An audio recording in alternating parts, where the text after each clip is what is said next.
तो आज हम भारतीय आईटी सेक्टर की एक बड़ी दिलचस्प स्थिति पर बात कर रहे हैं। हाँ, दिलचस्प और थोड़ी उलझी हुई भी। बिल्कुल।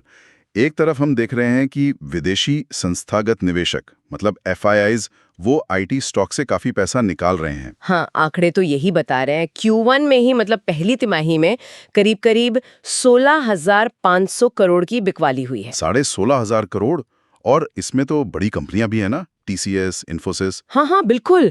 TCS, इन्फोसिस, विप्रो, ये सब नाम शामिल है इस बिकवाली में। लेकिन मजेदार बात या कहें कि अजीब बात यह है कि इतनी जबरदस्त सेलिंग के बावजूद जो ओवरऑल आईटी इंडेक्स है वो नीचे नहीं गया, वो तो ऊपर चढ़ गया। सही कहा, यही सबसे बड़ा विरोधाभास है अभी। तो सवाल यही उठता है कि ये हो क्या रहा है। क्या बाजार एफआईएस की इस बिकवाली को नजरअंदाज कर रहा है या कोई और ही कहानी चल रही है पर्दे के पीछे? FIIs क्यों बेच रहे हैं, इंडेक्स क्यों भाग रहा है, और सबसे जरूरी, निवेशकों को, खासकर रिटेल निवेशकों को इस माहौल में क्या सोचना चाहिए, क्या करना चाहिए। चलिए तो पहले एफआईआई से ही शुरू करते हैं। ये जो इतनी बड़ी बिकवाली है इसके पीछे वजह क्या लगती है, वो क्यों निकल रहे हैं? देखिए, इसके मोटे तौर पर 3 मुख्य कारण नजर आते हैं। ओके। पहला तो है वैल्यूएशन।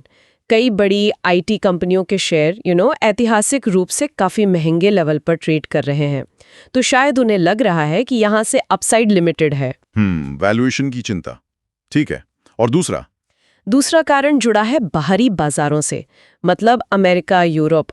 वहाँ थोड़ी आर्थिक सुस्ती या मंदी की आशंका बनी हुई है। हाँ, वो खबरें तो आ ही रही हैं। तो डर ये है कि अगर वहाँ डिमांड कम हुई तो इन आईटी कंपनियों की ग्रोथ और कमाई पर असर पड़ेगा। एफआईआई शायद उसे पहले ही फैक्टर इन कर रहे हैं। सही बात है, ग्लोबल इकोनॉमी का डर। और तीसरा है सिंपल प्रॉफिट बुकिंग, मतलब मुनाफा वसूली। पिछले कुछ समय में आईटी ने अच्छा रिटर्न दिया है, तो ग्लोबल फंड्स कई बार अच्छा मुनाफा देखकर पैसा निकालते हैं और किसी और सेक्टर या देश में लगाते हैं।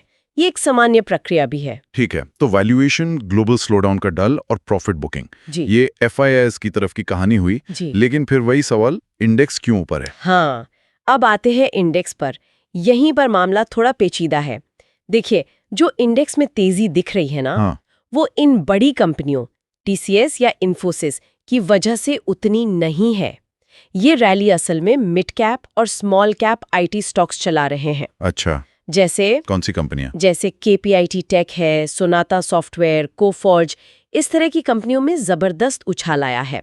तो इंडेक्स को ये स्टॉक्स ऊपर खींच रहे हैं। ओह, तो मतलब ऐसा नहीं है कि पूरा आईटी सेक्टर ही भाग रहा है। ये तो एक तरह का बिखराव है सेक्टर के अंदर ही। हाँ, बड़े प्लेयर्स से पैसा निकल रहा है और छोटे प्लेयर्स में शायद मोमेंटम चेजिंग हो रही है। बिल्कुल सही पकड़ा आपने। ये सेक्टर की यूनिफॉर्म मजबूती नहीं दिखा रहा।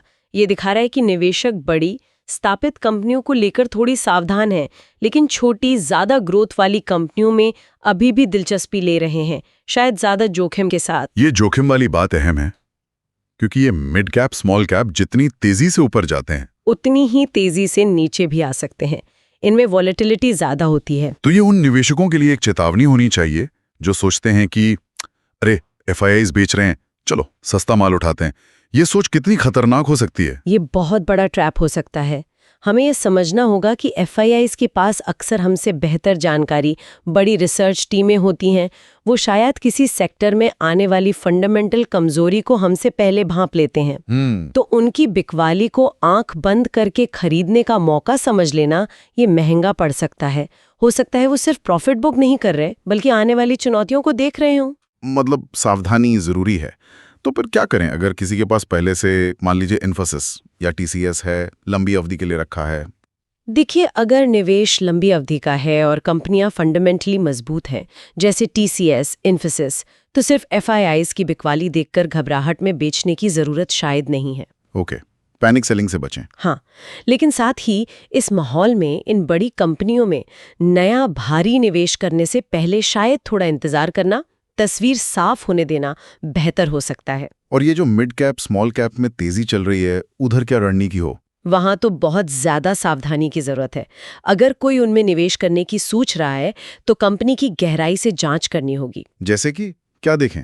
जैसे कंपनी पर कर्ज कितना है, उनकी ऑर्डर बुक कितनी मजबूत है, उनके क्लाइंट्स कौन हैं, कहीं एक दो क्लाइंट पर ही निर्भरता तो नहीं, मैनेजमेंट क्वालिटी कैसी है, ये सब देखना बहुत जरूरी है।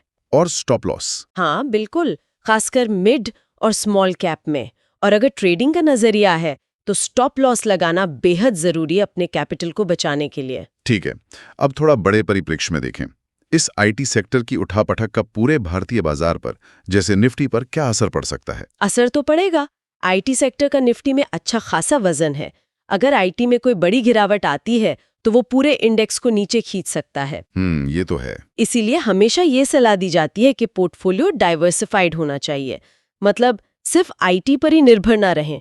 फाइनेंशियल्स, मैन्युफैक्चरिंग, एफएमसीजी, दूसरे सेक्टर्स में भी निवेश होना चाहिए। ताकि अगर एक सेक्टर खराब परफॉर्म करे तो दूसरे संभाल लें, बैलेंस बना रहे। बिल्कुल, रिस्क मैनेजमेंट के लिए ये बहुत जरूरी है। तो कुल मिलाकर जो बात समझ में आ रही है वो ये कि एफआईआईज का आईटी से पैसा निकालना एक महत्वपूर्ण संकेत है।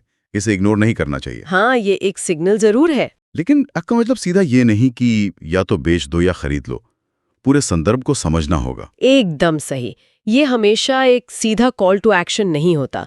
इसके पीछे कई परतें हो सकती हैं, valuation, global macro, profit booking या फिर फंडामेंटल चिंता। और हर गिरावट खरीदने का मौका नहीं होती जब तक कि फंडामेंटल्स वाकई मजबूत ना हो और विश्लेषण सही ना हो। बिल्कुल, भीड़ के पीछे भागने से बचना चाहिए और अपना विश्लेषण करना चाहिए। सही कहा।